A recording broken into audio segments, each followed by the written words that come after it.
name is Sue Ford. I do astrological tarot readings. That I bring my astrology knowledge in with my tarot reading. So let's go ahead and show you a sample of what I actually do with the cards. I have a very nice young lady here with me today called Pam, and she is going to help me show you this sample. So what I do, I actually start shuffling the cards and I ask you to tell me when to stop. So Pam, when you feel that you want me to stop, please say stop. Stop.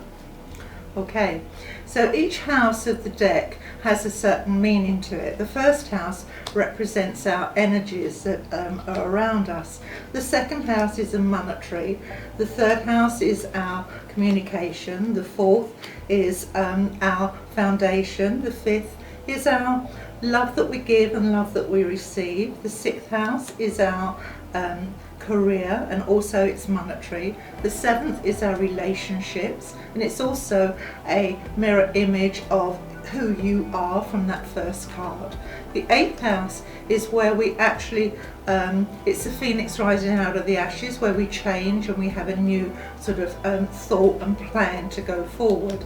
The ninth house is our subconscious mind, is our spiritual house. It's also our travel house. The 10th house is the vessel that we come here to use while we are here.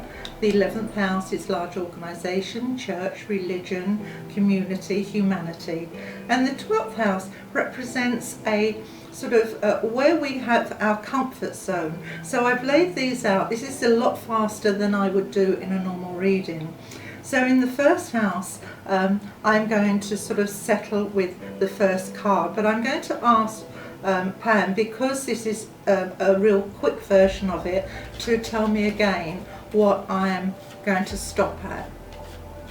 Stop. So the first set of cards that I laid out were all the planets. The second set of cards that I lay out are the actual sun signs. And so these tell me the energies that are going to work for you and the outcomes of those energies. Now, so what I'm saying to Pam is, firstly, in the very first house I have Aries, and Aries is the pioneer of the zodiac. It's fallen in its rightful place. But it's also got Neptune, so I want to say to sort of Pam that there seems to be a healing process going on either within you or that's about to happen, or that you may even be a healer yourself, that you can help people heal and go forward in the world knowing that you have the ability to help people in whichever way they need it. The second house is our monetary card, and where we have the North Node, we're working and we're achieving what we want. But I have got Gemini, so this is telling me that Pam is going to have sort of two things going on around the home. She may even have two homes, or she may be moving from one house to the other. So this is something that is happening in her life at the moment. But they're both good signs because we have the North Node in there. The third house, with her communication, she has a love of words, a love to communicate, a love of nice things. She will be very artistic and she will be able to communicate very, very well. She's also got Libra in there, and Libra is the sort of the judgmental, you know, she wants to have balance. She doesn't want things up in the air. She wants a nice, calm environment. So I would say to Pam, you must make yourself around people of like-mindedness of yourself, because you cannot take aggression. This is a bad thing for you to have. So in your partnership, let's hope that you find somebody that agrees with your way of living. There's also, Libra could mean that there's a judgment of some kind, so there may be some legal papers that need to be signed that she needs to be looking at. The fourth house is our foundation, and the fourth house is the only house in the zodiac where if a loved one wants to come through, they come through in this particular position. So I'm going to ask Pam, was there somebody that passed or that had a birthday around the May time? Because I've got a Taurus in there. So that is something. If the answer is no, then I will say, well, this is telling me that there's a lot of travel for you, that you're not going to settle straight away into building a foundation on strong grounds. There's a lot of learning to do. And Jupiter is the angel Michael of the zodiac.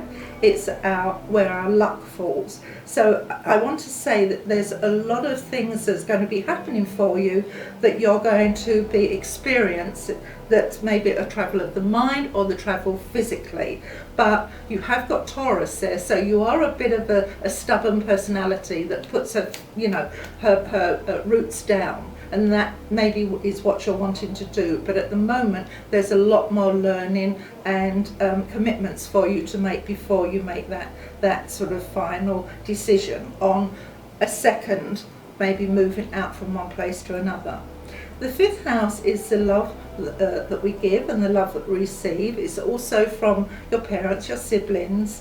We have Mars in there with Libra, so you like to have fun, you like to communicate your skills with others, you like to look after people, but you're happy. You need to feel fulfilled and you need happiness in your life. The 6th house is our career house, it's our financial house, and you have Pluto in there with Virgo. So Virgo is the workhorse of the zodiac. So it's already telling me then that you really do have a need to not be top dog, but to, you know about your position, you know about your work, but there is Pluto there, and Pluto is the cleanser. So I want to say to you that you need to clear out a lot of things that are going on in your mind so that you can work more fully on what it is, your plan to go forward. The 7th house is a mirror of ourselves. So in the 1st house we had Neptune and Aries, but in the 7th house we've got Saturn and Aquarius. Aquarius is the age that we're living in. Saturn is, we need to get our ducks in the row. So I think what this is telling me is, Pam, you need to be really focusing on your career, but also your personal life. There may be a bit of a dream in you, or Neptune can also mean that there's an addiction of some kind, either with somebody around you that you're dealing with, or yourself. You may get sort of like that dog with a bone. So I know I'm rushing through this, but that's because I don't want you who's watching to be bored. The 8th house is where we move on, what's about to happen, which hasn't happened as yet. And you have Cancer in there. So this is telling me that you're really a lover of family, but you've also got this ambition that you haven't quite decided where you want to go with it yet, because the South Node is where we're fighting to move on to something that you really want. This is a very positive reading, I'm pleased to say. The 9th house, we have the moon. I think you're very, I even will go as far as to say psychic. I think that you are very aware of atmospheres, that you feel what's going on, but you can be stubborn. This stubbornness is coming in again. So you're not one to have the wool pulled over your eyes. So I don't know what your partner is. If you have a partner, what is your partner? What sign is he? Do you know? He's a Gemini. He's a Gemini. Mm-hmm. Okay, well Geminis, they go both ways, and he's also in your 2nd house, so that means that he is there with you. So this is also financial and also living, arrangement. So the 10th house is our body that we come here to use while we're here on Earth. Great communication. You've got Mercury in there with Sagittarius. I do really feel that you're not going to be stuck in one place for a long period of time. I think you are going to be moving and talking. Now, whether or not that is in the mind or physically, but there's definitely a lot of movement and communication with you. The 11th house is our house of friendship. You have got Scorpio in there with the sun, so people mean a lot to you. But having Scorpio there, Scorpio is the finance and it's also the warrior. So there's a lot of things there that I want to say to you, choose your friends carefully, because you could be disappointed because by judging other people by your own standard, that sometimes doesn't work.